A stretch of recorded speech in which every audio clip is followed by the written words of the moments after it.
Hello everyone, रंग आपुलकीचामध्ये तुम्हा सर्वांचं मनापासून स्वागत आहे। तर बरेच दिवस झाले आपले व्लॉग आले नाही आहेत। आज खूप दिवसांनी टाईम मिळाला आहे तर शूट करत आहे आता आजचा व्लॉग। तर आज ब्रेकफास्टमध्ये डोसा बनवत आहे आणि विशेष म्हणजे हा कोणता तवा आहे ओळखा बघा।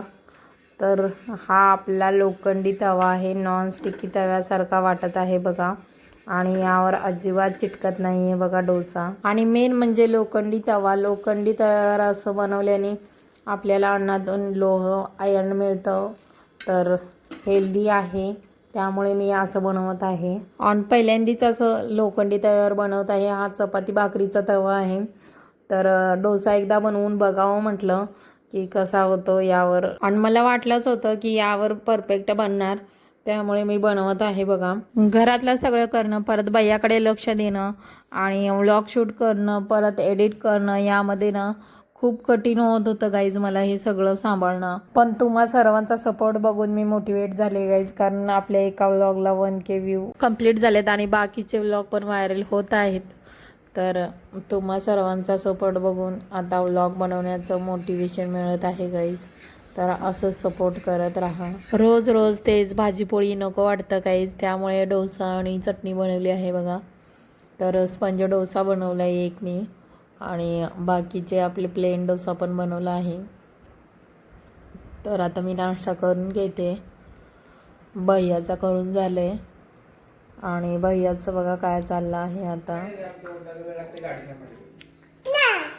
तुला देऊ, चल तिथं बसून खा।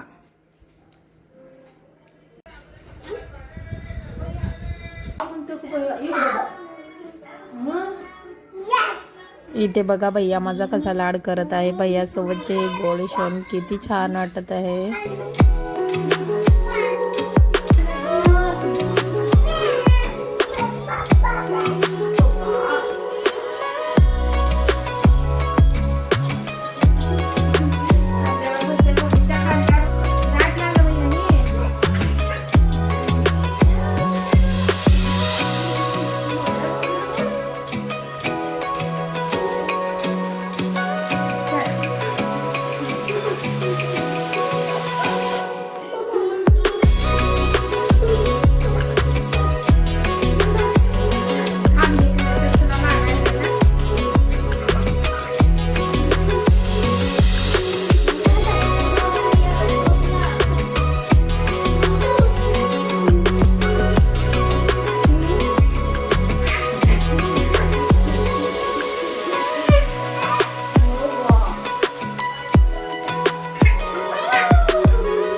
तर हे बघा गाईज, भैयाच्या स्कूलमध्ये रक्षाबंधनची कशी ॲक्टिव्हिटी घेतली आहे।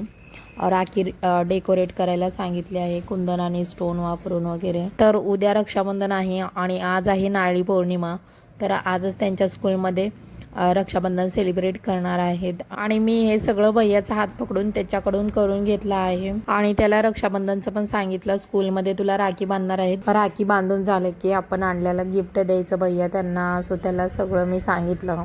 आणि किती छान दिसत आहे बघा ही राखी। तर अशा ॲक्टिव्हिटीमधनं लहान मुलांना समजतं सणांचं महत्त्व। आणि डेकोरेट करून झाल्यावर बघा राखी किती सुंदर दिसत आहे। पण माझ्याकडून चुकून ग्लू सांडलेला, खूप दिवस वापरात नसल्यामुळे ते पडत नव्हतं, म्हणून मी जोरात दाबलं तर लगेच पडलं सगळं। मी कापडाने पुसून घेतलं, हे बघा इकडे काढलं। तर आजच मी पुरणपोळी बनवत आहे। कारण पौर्णिमा पण आहे आणि नैवेद्य पण दाखवता येईल त्यासाठी. तर डाळ शिजली आहे, त्यामध्ये गूळ टाकून चांगलं कढायला ठेवलं आहे. आता कणिक तिंबून घेते आणि असं हळद टाकून मी पहिल्यांदाच ट्राय करत आहे. आता मी मस्त अशी कटाची आमटी बनवते बघा. भरपूर सारं तेल टाकले, त्यामध्ये मोहरी चांगली तडतडते. आता त्यामध्ये कढीपत्ता पण टाकायचा आणि मसाला हा वाटलेला लसूण आलं नाही टाकलं मी, कोथिंबीर, खोबरं आणि जिरं हळद टाकून असं बारीक केलं आहे आणि आपला घरचा मसाला टाकून चांगलं तेल सुटेपर्यंत भाजलं आहे. आता डाळ शिजल्यानंतर काढलेली ही येळवणी टाकायची आता त्यामध्ये, म्हणजे डाळीचं पाणी आहे. यामध्ये ना जास्त डाळ नाही टाकायची, म्हणजे नंतर कसं होतं हरभऱ्याच्या डाळीने घट्टपणा येतो आणि जास्त घट्ट आमटी पण नाही चांगलं लागत. थोडीशी पातळ छान लागते, एकदम चव देते. आणि ना यामध्ये लसूण भरपूर टाकायचा, जवळजवळ 2 गड्डे लसूण टाकला आहे मी यामध्ये. आणि कढीपत्ता पण मसाला बारीक करताना त्यामध्ये पण टाकला होता मी. आता बारीक गॅसवर चांगली कडू द्यायची आमटी आणि भैयासाठी पण सपक आमटी केली आहे बघा. मसाला थोडासा काढून त्यामध्येच येळवणी टाकून भैयासाठी बनवली आहे बघा. ही पण खूप चव लागते गाईज आणि ही इंद्रायणी भातासोबत तर एकदम अप्रतिम लागते. आता पुरणासाठी डाळ चांगली कडवून घेतली आहे बघा गुळामध्ये. या प्रोसेसमध्ये खूप टाईम लागतो गाईज. आता या शेवटच्या स्टेपमध्ये इलायची, जायफळ, सुंठ आणि बडीशेप यांची पावडर अशी चाळून टाकायची, म्हणजे पुरण बारीक करताना मध्ये अडकणार नाही. आता माझं सगळं झालं आहे, आता फक्त पोळ्या आणि भजी बनवायचे बाकी आहेत. तर आमटी पण तयार आहे बघा, चांगला कट सुटला आहे. तर कटाची आमटी वास तर इतका घमघमाट सुटला आहे ना घरभर, आणि भज्यांचं पण दूध पण चांगलं कडलं आहे बघा. तर आता नैवेद्य दाखवून झालं आहे आहूंना आणि मला. आता मी वाढून घेते. तर आजचा असा बेत आहे बघा. आणि संध्याकाळी आम्ही जात आहे बघा रक्षाबंधनची खरेदी करायला.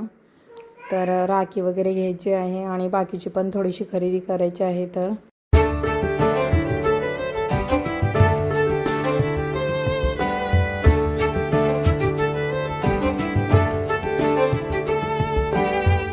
लहानपणी ना राख्यांचं इतकं कुतूहल असतं ना की नुसतं या गोंड्यांच्या राख्या बघितलं तरी भारी वाटायचं आम्हाला. खरेदी करून झाली आणि आता आम्ही घरी आले आणि भैयाचं बघा कसं खेळणं चालू आहे राख्यांसोबत.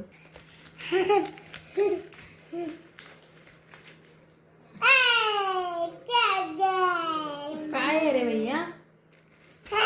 राखी. ती पण राखी, ही पण आहे राखी. लाईट लागते बघ याच्यात.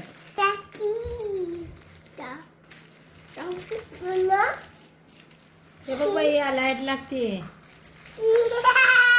ब्लॉग आवडला असेल तर नक्की सबस्क्राईब करा. Bye guys.